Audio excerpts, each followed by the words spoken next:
Sigurisht që protestat madhështore të pamenduara, të pa imagjinuara që kanë ndodhur në qershor dhe që po vazhdojnë në ditët e para të korrikut dhe me sa duket do të vazhdojnë gjatë, janë në qendër të analizave, komenteve, jo vetëm të medias vizive, por edhe të mediave dhe rrjeteve sociale, të cilat ishin faktori kryesor që realizuan bashkimin e rinisë shqiptare në këtë manifestim të mrekullueshëm përballë opinionit publik shqiptar dhe atij europian të civilizuar.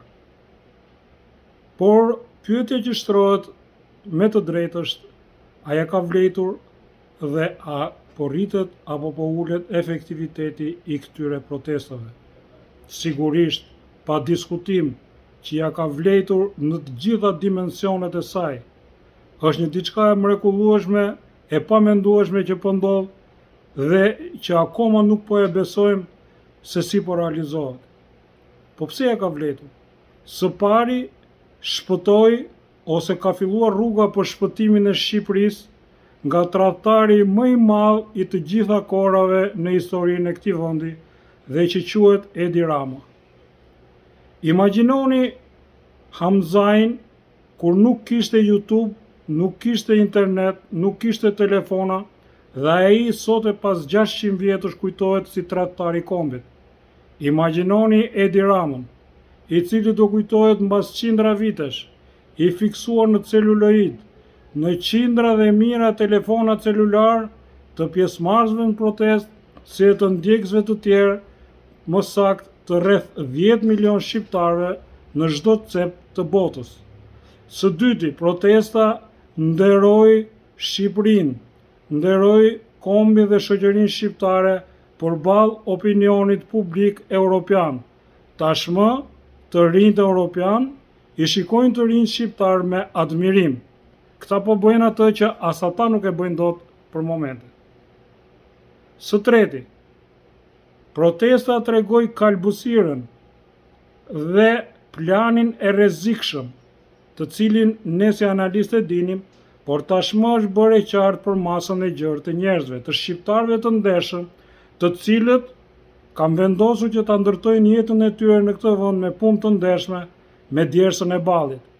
Pra, tashmë është e qartë që ekziston një plan i kopshëm në të cilin merren tokat në Bregdet, në Tiranë, në vendet më të vlefshme, nga kriminal, ordiner, nga vrasës, me mbështetjen e kryeministrit Edi Rama, i cili mbasi blehen këto toka, i ka dhënë studiove më prestigjioze europiane, pas një miratim nga askush, të bërjes së projekteve për realizimin e tyre, dhe pastaj janë gjetur fondet miliarda dollar nga organizatat më të rrezikshme kriminale si Ndragheta, Sinaloa e të tjera, për të realizuar ato, për të pastruar miliarda e miliarda dollar dhe për të varrosur përfundimisht Shqipërinë dhe të ardhmen e shqiptarëve. Më saktë, të ardhmen e këtyre vajzave dhe djemve trimresha, të cilët po shpëtojnë kombin, po shpëtojnë veten e tyre, po sigurojnë të ardhmen e tyre dhe po varrosin një herë mirë një këtë kast kriminalësh me kollare në parlament, në qeveri dhe kudo, të cilët në bashkëpunim me opozitën shqiptare. Kjo është shumë e rëndësishme të dihet.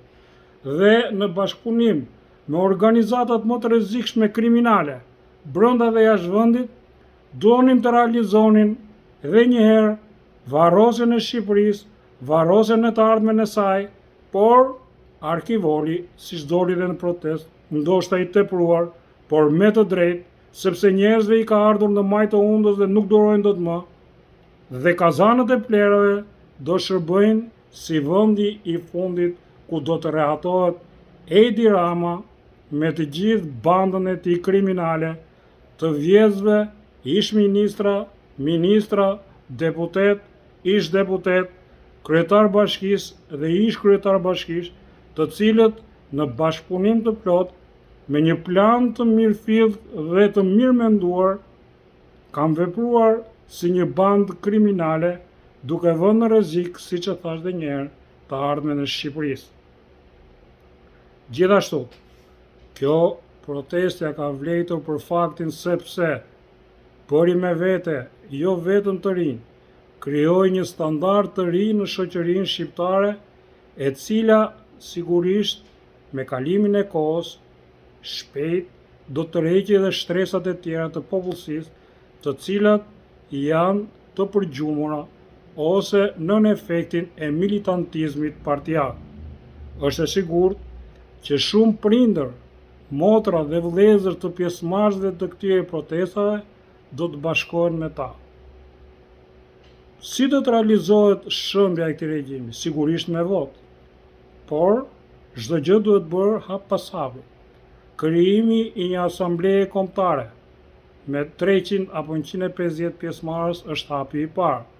Pastaj, për mendimin tim, duhet siguruar një garë ndeshme, një kuadër ligjor i cili i vë të barabartë përpara garës dhe përpara ligjit të gjitha subjektet politike.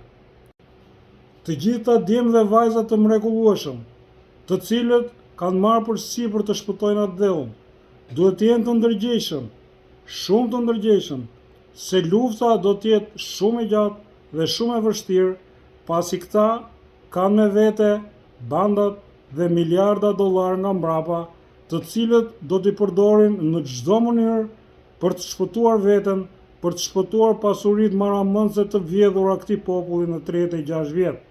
Megjithatë, ja vlen për faktin se të tilla lëvizje, të tilla bashkime ndodhin një herë në 50 vjet dhe këtij brezi i ra për hise të jetë krenar për veten e tij, përballë vetes, familjarëve dhe atë dheut, përballë Shqipërisë. Në analizat dhe zhvillimet më të fundit, ne do të jemi përsëri bashkë. Ju falenderoj për vëmendjen. Suksese djemë dhe vajza të mrekullueshëm të Shqipërisë.